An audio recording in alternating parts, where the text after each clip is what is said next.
Hello and welcome everybody, I'm Barbarian and this is Crusader Kings 2 and we return here, of course, you know, with a new playthrough, with a new kind of chapter and with a very different sort of chapter because we are very far away. And let me look, this will be the run in which I will get the seventh last achievement that I need in Crusader Kings 2 to 100%. We're going to go for Sakya Trizin, starting as the Count of Sakya in 1066, rule as an independent Buddhist king or emperor, and control all Buddhist holy sites. We're going to get that done. I think we're going to have some fun because I haven't really played in that region in ages, and I hope that we can achieve something. Let's just check it out, shall we?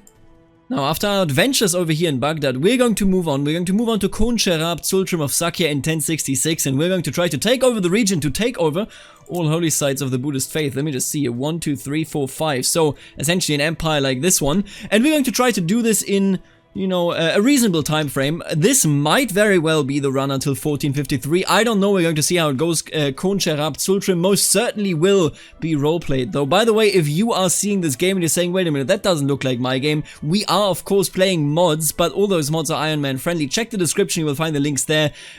Just check it out. It's a really nice mod pack. Honestly, I really enjoy the visuals here. Now, let's just jump in and find out who we are. Do I need to change anything? Let's just do Aztec Invasion. You know what? Random. Why not, right? Let's get in here. Alright, so here we are, and I actually have to get an overview, so let's just do this together. We are an underhanded rogue, we are Vajrayana Buddhist, which I believe to be the classic Buddhist school in Tibet itself, and you know, Tibetan Buddhism with the Dalai Lama, and so on and so forth. So I believe that this is indeed, let me just check here, all of these people, see, I didn't even know this, I haven't played here in ages. Is this just like a cultural thing, or do these characters just start with the Vajrayana Buddhism trait because they are all, of course, in Tibet? That would make a lot of sense. Let me just check down here. Yeah, it looks like this is the most common school only up here in the north, and that is okay. Everybody else, of course, you know, some Hindus around as well. You're also Hindu. Nepal, actually. Nepal would be a very easy, a very quick kind of kingdom to take over. That might be something that we want to aim for. For the moment, though, who are we? We're zealous, so definitely very certain that Buddhism here is the right way. Buddhism was founded by the Buddha Siddhartha Gautama in northeast India in the 5th century BC. The religion flourished in India for more than 1,500 years, building huge libraries and monastery complexes, until Muslim invasions and the growing power of the Brahmin caste drove Buddhism out of the subcontinent. In the game, Buddhists get a significant bonus to learning, meaning that they will research technologies faster. That is very nice. Acceptable. We are also trusting, we're just, and we are deceitful. Just and deceitful, I always love when those traits get together because that's a bit counterintuitive. Now, the thing about this is that if you are of the Bödpa culture, I think other cultures can also have this, but then you can have access to monastic feudal government. Let's check it out. The monastic feudal government, much like the ordinary feudal government, revolves around the oath between liege and vassal. And monastic feudal lords can only directly own so many holdings before they must start to rely on vassals, whose loyalty may vary. The monastic feudal government is unique to Tibeto-Burman of either the Buddhist or Burn faiths and allows holding temples in addition to castles. Monastic feudal rulers can also construct Gompa monastery buildings in castle holdings. Right, so we get special buildings and we can hold monasteries. Gompa monastery, oh my god, levy size plus 15%, technology spread rate, oh, garrison size, karma to liege, and culture technology points. That is a really good building. I haven't played here in ages, but that is very significant. That's essentially a second keep in our beautiful Sagya keep. I'm a big fan of this. Now, what I'm going to do is we need to marry. We're 25 years old. We don't have any heir. If I die right now, the run is already over. Let me see. You're 16. I don't think... Take concubine. No, I don't think I can marry. I don't think there's any chance of ever getting to marry you. Yeah, I'm way too low in rank.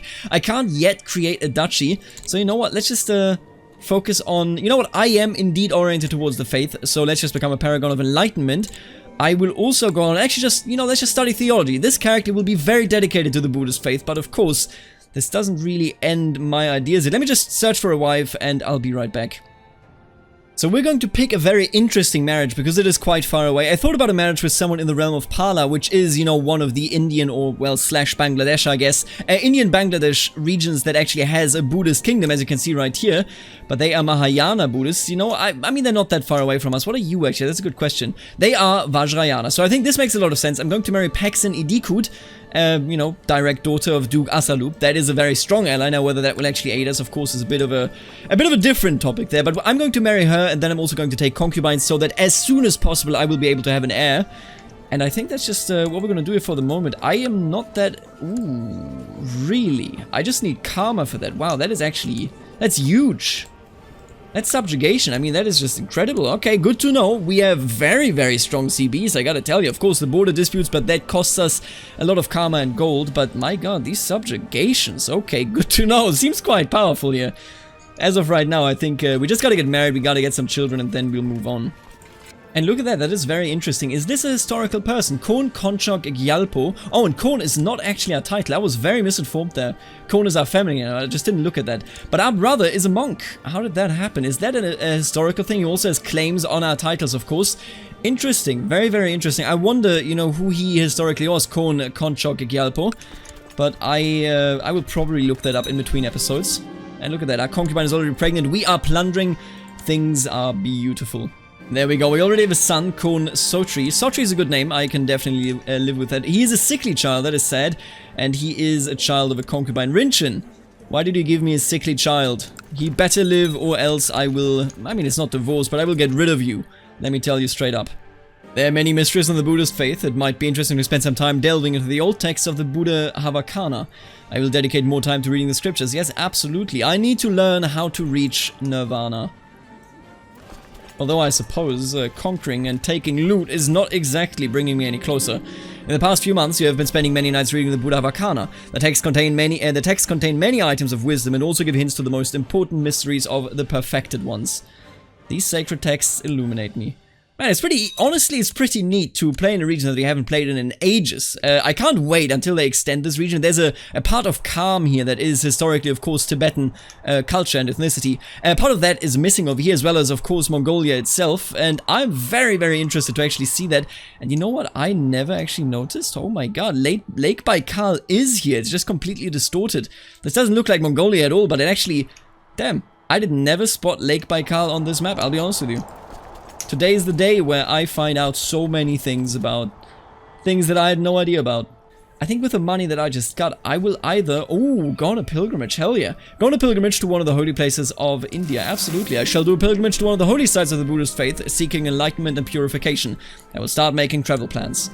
There are many places a devout Buddhist might visit during a pilgrimage. They will undoubtedly all offer enlightenment, but a closer location may make for a safer journey.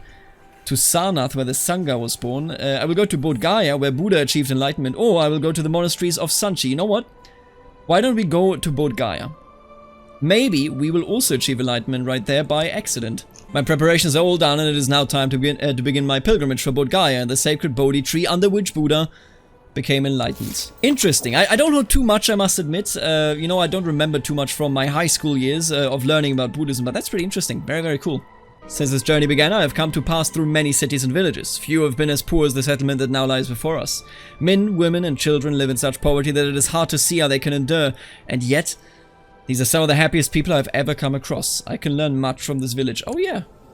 Hell yeah. I will teach them about the ways of the real world. No. I should admire them. I agree with this. Bodh Gaya. You have finally arrived in Bodh Gaya, by many considered the seat of Buddhism. It was here that Buddha once sat under the tree of enlightenment, meditating on the mysteries of the universe.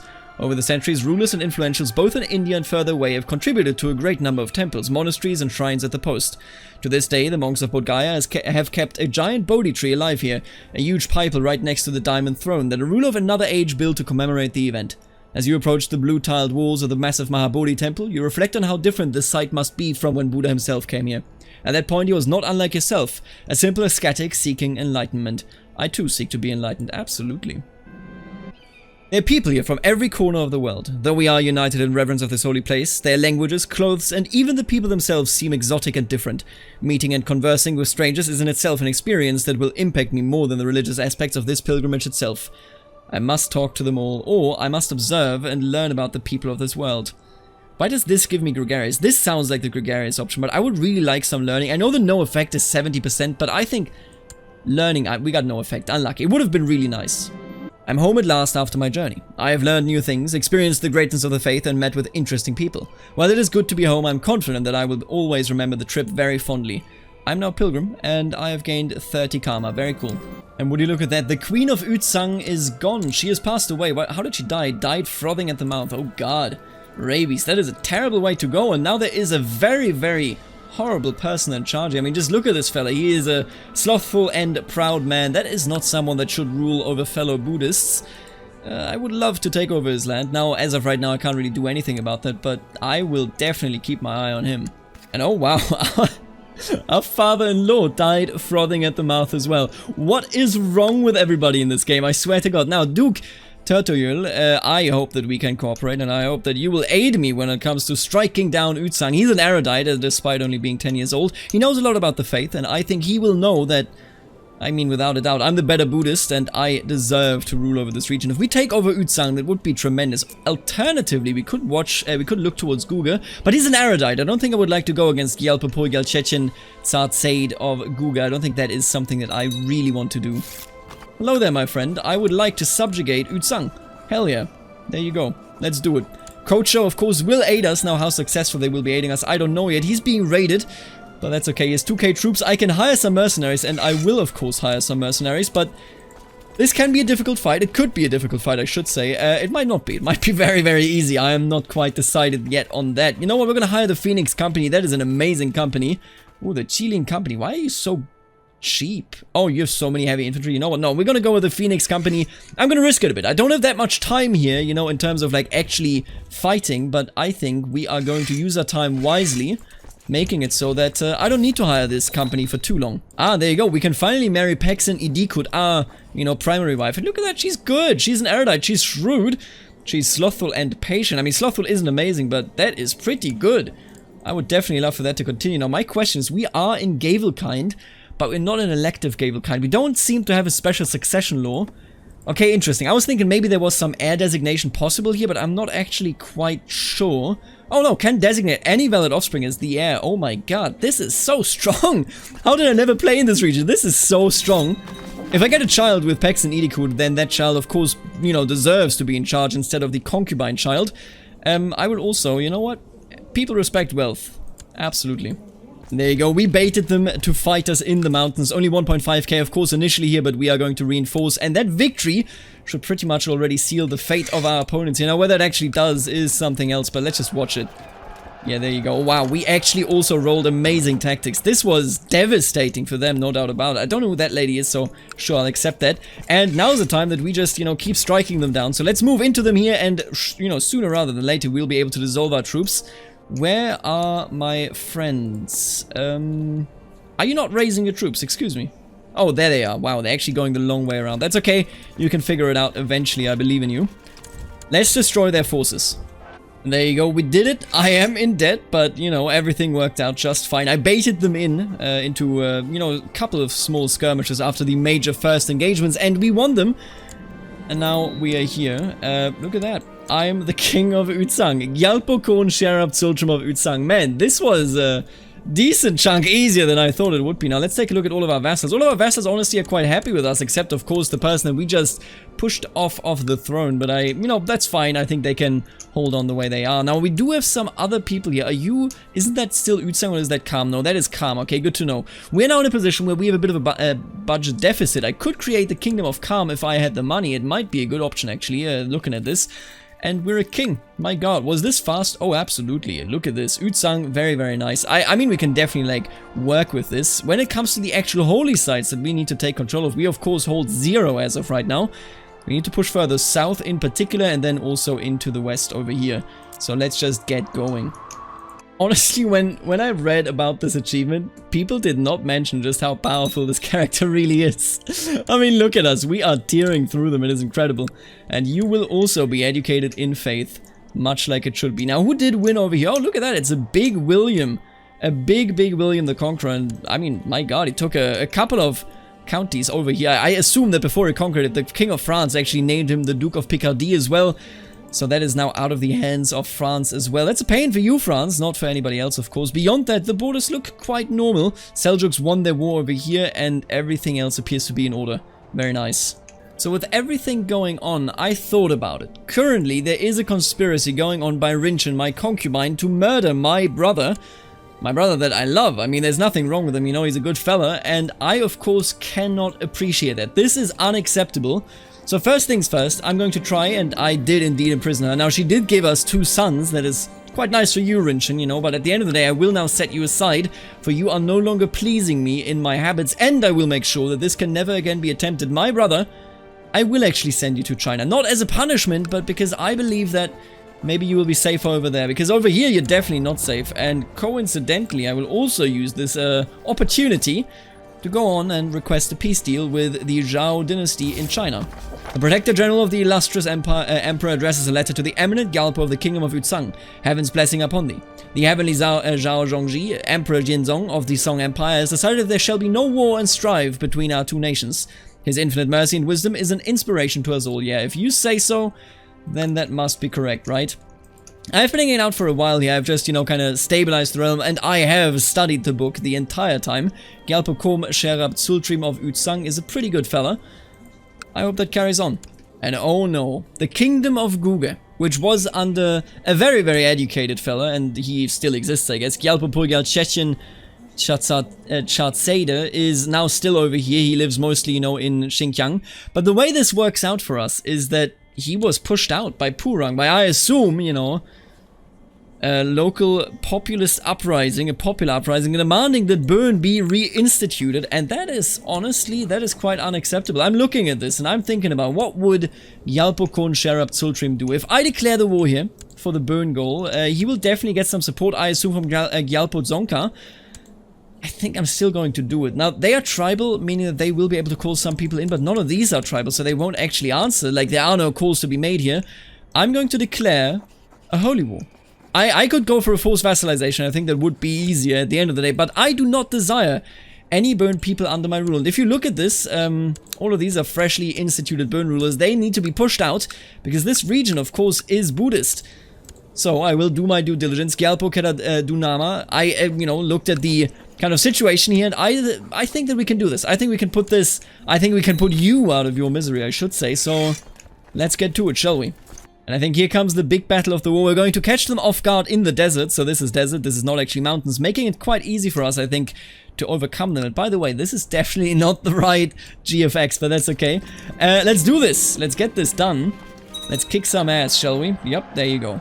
We tore through them. Now, I did, of course, hire some people, but that's okay. We can figure it out, and I think we can get this done. Another army just ending its life. The war in the west is over, and with the war in the west, of course, being over, that is a huge chunk of Tibet now under our control as well. We are long, but I mean, that's just how it goes if you, conquer along the Himalaya. Looks quite ridiculous, I will admit, but I think we'll be fine. I think we'll be fine, especially with, so many friendly faces around. Now, we have to clear out this rebellion over here, but that shouldn't really be the biggest issue here. What we're going to do is, I'm going to give this entire thing, in my honest opinion, I think we're going to give this entire thing to Poyul Nyazik, the last remaining Bötpa Buddhist ruler of this area. And honestly, you know what, now that I look at you, that's horrible. I don't think you will get any of this. My bad. Thought you weren't as incompetent as you actually are, but here we are, I suppose. I'll give it to the most religious people inside of our realm, and they can have fun with it. Oh wow, and our wife actually died to pneumonia, huh?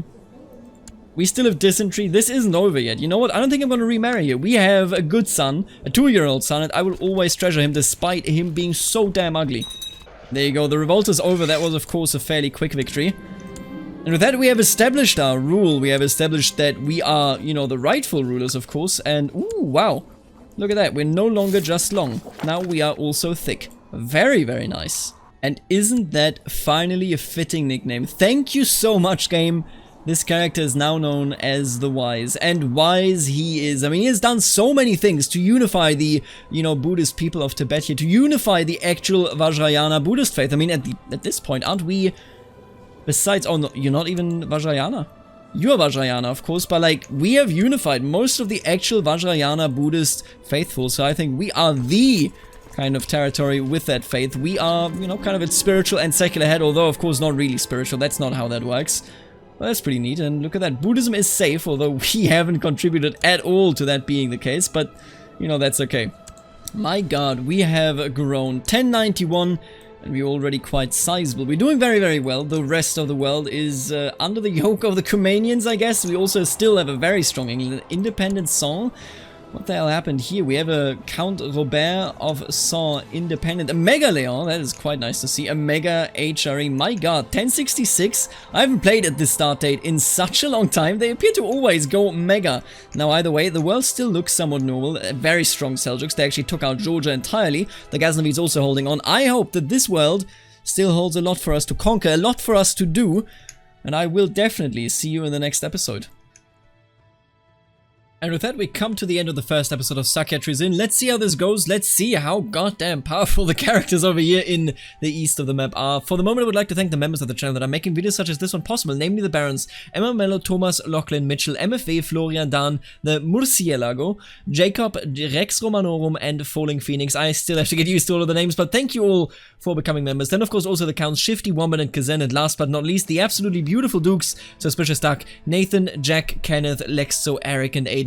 Thank you all so much for supporting the channel, and I will see you later, Alligator.